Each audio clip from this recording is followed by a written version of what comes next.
Monsieur David Yavès, bonjour. Bonjour monsieur. J'ai une question, j'aimerais savoir si l'être humain est venu donc, par l'évolution ou par la création.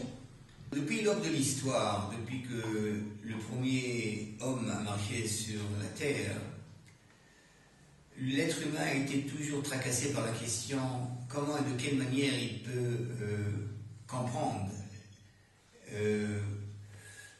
la réalité autour de lui. D'après les recherches archéologiques et anthropologiques, on peut conclure que tous les peuples, depuis les plus primitifs jusqu'à les plus civilisés, ont cru toujours que dans les phénomènes naturels comme le tonnerre, l'éclair, le tsunami, les tremblements de terre, les éruptions volcaniques, les tornados, les ouragans et toutes les grandes tempêtes, et même dans le grain qu'il pousse et qui devient du blé ou un arbre gigantesque, l'esprit divin est caché en tous ces phénomènes.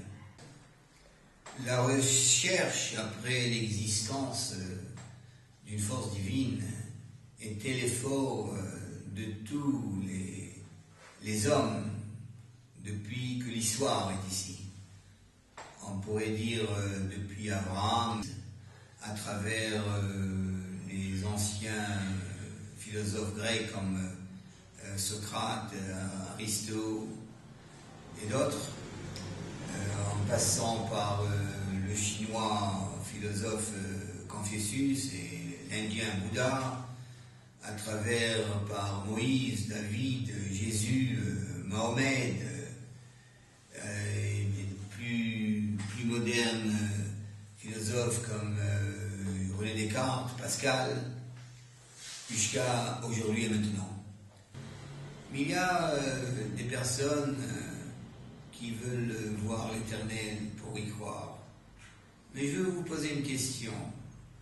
Est-ce que nous voyons toutes les choses qui existent? Par exemple, dans cette chambre ici, là, il y a bien des sons de radio, des photos de télévision, des ondes électromagnétiques.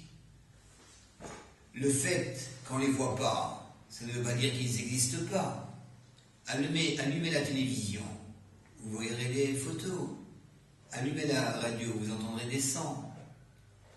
C'est-à-dire que nos sens ne sont pas suffisamment développés pour saisir les choses supernaturelles. Eh bien, je vous donne un autre exemple. Tous les savants savent aujourd'hui que la vitesse des électrons et des protons autour du noyau de l'atome nous donne l'impression que la matière est solide, que cette table est solide. Mais en fait, c'est de l'énergie pure. Nos sens nous donnent l'impression que c'est solide, mais c'est tout de l'illusion. C'est ce qu'on appelle en hindou Maya. Même les savants savent que de toute la matière de la tour Eiffel, on peut la concentrer totalement dans une boîte d'allumettes. C'est-à-dire que tout le reste, c'est de l'illusion, c'est de l'espace. Un autre exemple, si par exemple j'allume ce ventilateur-là, avant d'allumer, vous voyez, on voit les hélices, on les voit très claires. Et une fois que je l'allume, vous voyez, nous avons l'impression, l'illusion, que les hélices n'existent plus, et nous avons une seule unité. Au départ, il est écrit dans la Bible que l'Éternel a créé la terre et le ciel. Et même d'après les scientifiques, le fameux Big Bang, c'est le moment de la création.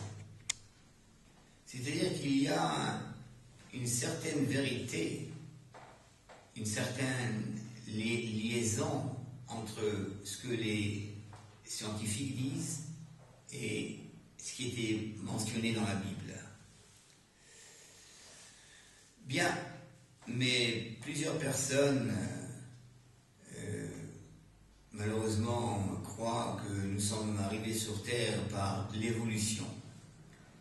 Mais il n'est pas logique que nous sommes venus ici par l'évolution, vu que la possibilité de créer même la première molécule par hasard est 1 suivi par 213 zéros.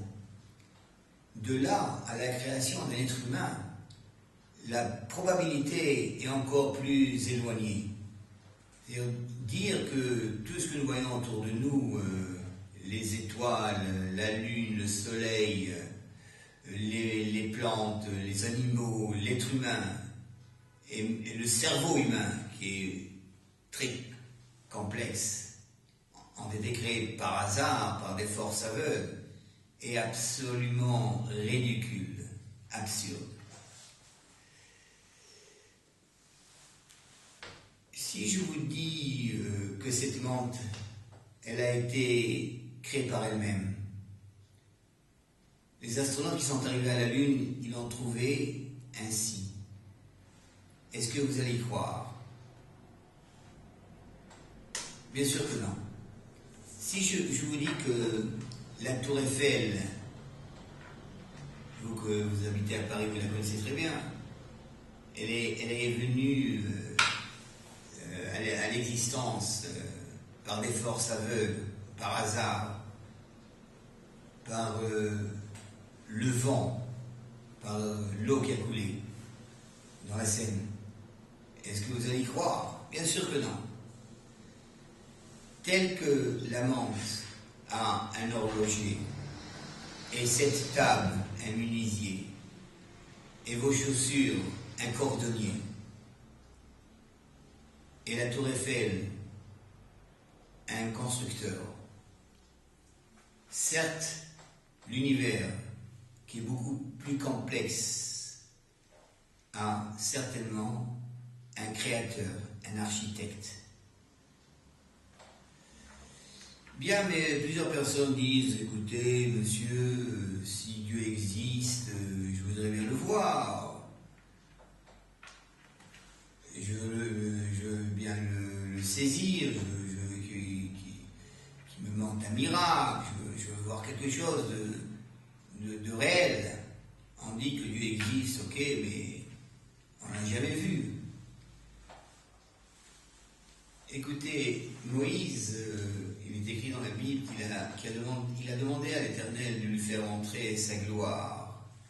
Mais Dieu lui répondit, tu ne peux pas voir ma face, car nul homme ne peut me voir et demeurer en vie. Eh bien, il faut que chaque personne sache que l'existence de Dieu est impérative, est obligatoire. Théoriquement parlant, si Dieu cesse d'exister, automatiquement tout l'univers coulera. Mais certaines personnes disent, ok, Dieu est mort, il ne s'intéresse pas à l'être humain, il ne s'intéresse pas à sa création. Tel que Nietzsche le déclare. Eh bien, ça me rappelle une petite anecdote. On raconte qu'aux États-Unis, on pouvait lire sur un panneau dans une université « Dieu est mort », signé Nietzsche. Le lendemain, on pouvait remarquer une autre adresse où il est écrit « Nietzsche est mort », signé l'Éternel, le Créateur, Dieu. Mesdames et messieurs, le vrai Dieu ne meurt jamais, car Dieu signifie la plus haute et plus grande sagesse qu'embrasse l'univers, la force, l'énergie fondamentale de l'univers, car il est l'auteur de toutes les lois universelles et naturelles et l'architecte de l'histoire. Tout ce qui se passe est dans un sens profond l'œuvre de ses mains. Tel qu'il est écrit, il parle et la chose arrive, il ordonne et elle existe. Ce n'est ni par le pouvoir et ni par la puissance, mais par mon esprit, dit l'Éternel.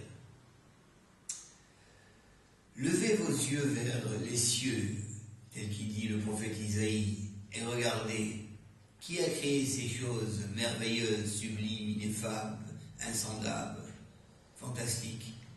Il est presque impossible à l'esprit humain de comprendre ces distances colossales et ces dimensions infinies. L'imagination humaine est frappée par l'immensité de cet univers. Il y a des milliards, de centaines de milliards de galaxies, et chaque galaxie contient d'innombrables milliards d'étoiles rangées dans un ordre invraisemblable. Alors j'ai bien dit que Dieu est un esprit, est un feu qui se consume, exactement, tel qu'il est écrit. Il n'a pas de corps, il n'a pas une ressemblance à un corps. Eh bien, mesdames et messieurs, j'espère que je vous ai donné une réponse partielle sur l'existence d'un Dieu et que le monde est venu pas par l'évolution mais par la création. Merci.